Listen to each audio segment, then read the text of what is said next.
August 30th, 1892. Lake Superior. Dawn breaking over glass-calm water. No storm, no waves, not even a breeze strong enough to ripple the surface. The Western Reserve, a 301-foot steel ore carrier, was traveling light, returning from Duluth to pick up another load of iron ore. She had made this voyage hundreds of times over her 14-year career. Routine, uneventful, just another working day on the Great Lakes. At approximately 9:30 in the morning, the crew of a passing steamer heard what they described as a sound like a cannon shot. They turned to see the Western Reserve breaking in half, not slowly, not gradually. The massive steel ship literally snapped in two in the middle of calm water. Within minutes, both sections sank. Of the 27 people aboard, including the ship's owner Peter Minch, his wife, and their two young children, only one wheelsman survived. He clung to wreckage for hours before being rescued, half dead from hypothermia. His account of what happened should have changed everything. He said he felt a massive jolt, like an explosion, before the ship broke apart. He said there was no warning, no stress, no gradual failure, just sudden, catastrophic breakup. For 130 years, the official explanation has been structural failure. The ship was old, the hull was weakened, and it broke. Tragic, but explainable. Naval engineers who have studied the case say that explanation is impossible. Steel ships do not spontaneously snap in half in calm water. Not 14-year-old ships, not without external force. And when divers finally found the wreck in 2000, they found traces of explosive residue when they examined the hull fragments. Not a lot. Not enough to be conclusive, but enough to suggest something the official investigation never considered. What if the Western Reserve did not fail? What if she was destroyed?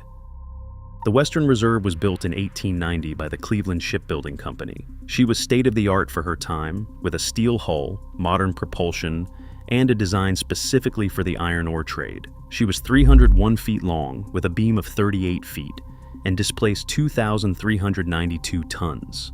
She was owned by Peter Minch, a wealthy shipping magnate who had made his fortune in Great Lakes commerce.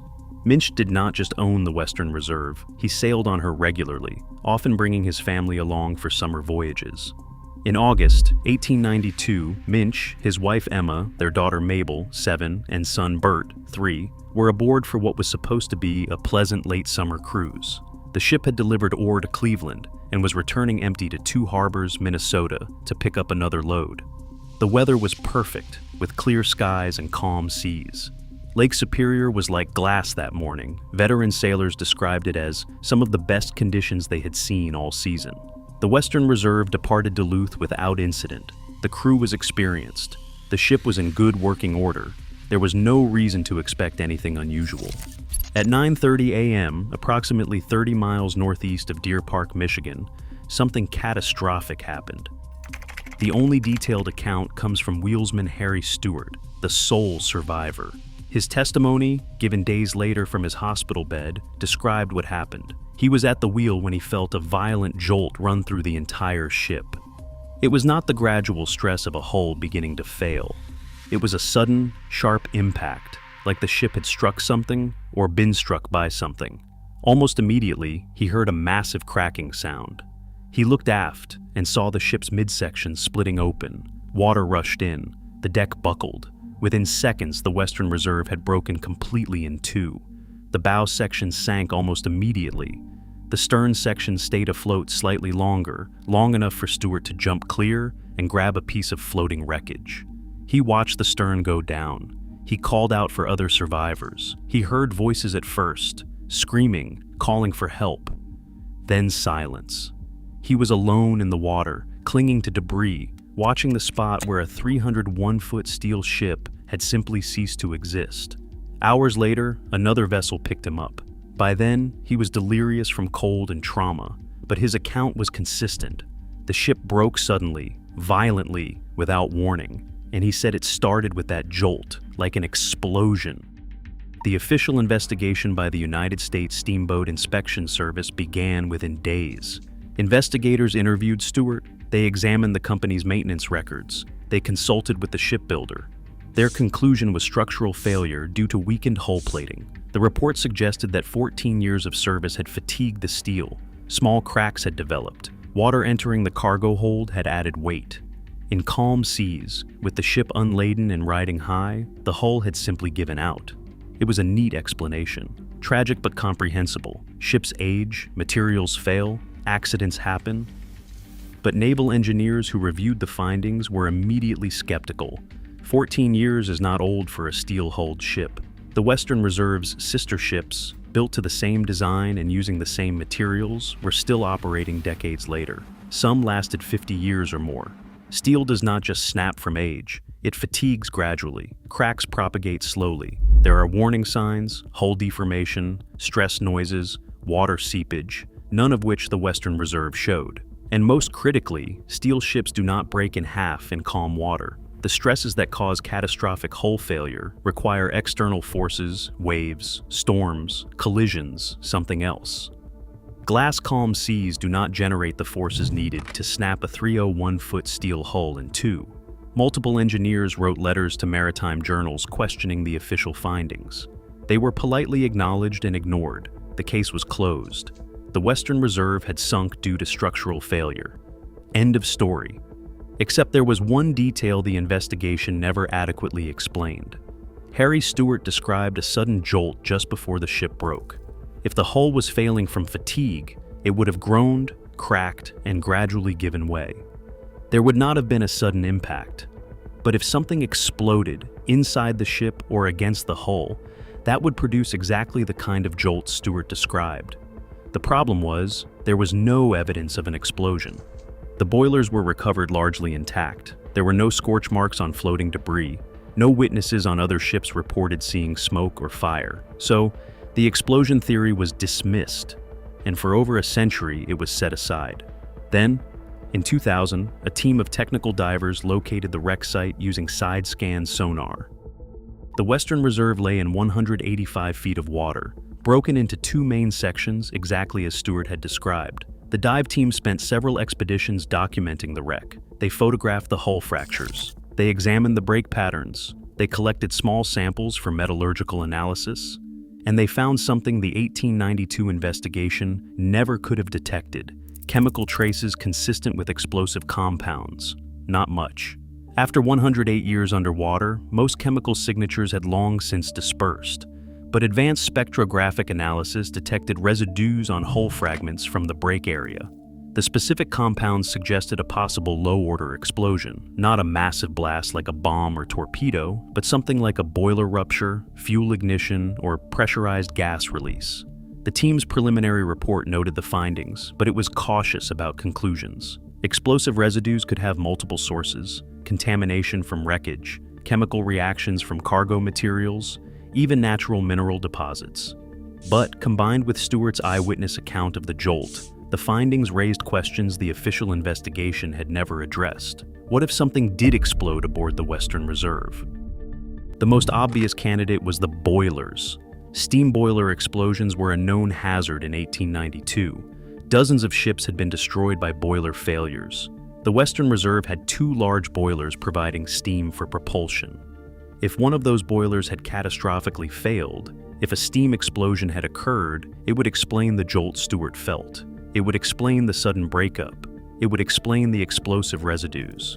Except the boilers were found largely intact. Yes, they showed damage from the sinking and 108 years of corrosion, but they did not show the kind of catastrophic rupture you would expect from an explosion powerful enough to break a steel ship in half. Engineers who reviewed the wreck documentation noted that the hull break occurred forward of the boiler room. If a boiler had exploded, the break should have been at or aft of that location, not ahead of it. So, the boiler explosion theory does not fit the evidence. That leaves two possibilities. Either something else aboard the ship exploded, or the explosion came from outside. The internal explosion theory requires identifying what could have exploded. The Western Reserve was traveling light, with no cargo. Fuel oil for the engines was present, but it is not particularly volatile. Coal for the boilers was aboard, but coal does not explode spontaneously. There were no munitions aboard, no dangerous chemicals, and no obvious source for an explosion powerful enough to break the ship. Unless something was aboard that was not on the manifest, any undocumented shipment. This is where the theories get speculative. Some researchers have suggested the Western Reserve might have been carrying undocumented cargo, possibly explosives for mining operations, which were common in the Great Lakes region at the time.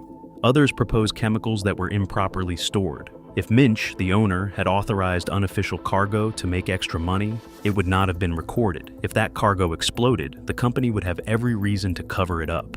Admitting to transporting illegal or undocumented materials would have meant massive liability and potentially criminal charges. It would be better to blame structural failure, especially if the owner who authorized the cargo died in the explosion. The external explosion theory is even more controversial. It would require something outside the ship to have caused the blast. A collision with a submerged object is unlikely in the middle of Lake Superior. A mine or explosive device seems unlikely. Why would there be one there? Some theorists have suggested sabotage. Minch was wealthy and successful, which can breed enemies. Insurance fraud was rampant in Great Lakes shipping. Did someone want Minch dead? Did competitors want to destroy his fleet? There is no evidence supporting this, but there is also no evidence disproving it. The timing is suspicious. Minch, his wife, and both his children all died. His entire immediate family was eliminated in one incident. If someone wanted to destroy the Minch family, sinking the Western Reserve while they were aboard would accomplish that goal. The problem with all these theories is the same: no definitive proof.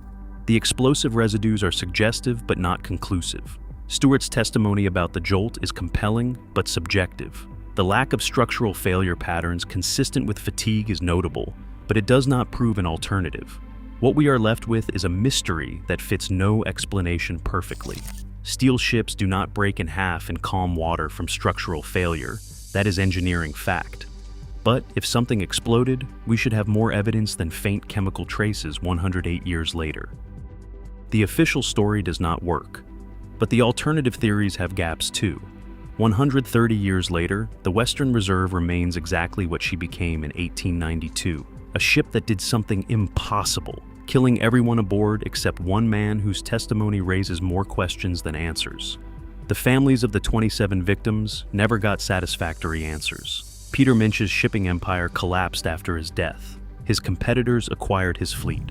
The Western Reserve's sister ships continued operating for decades, proving the design was not flawed. Harry Stewart, the sole survivor, lived another 40 years.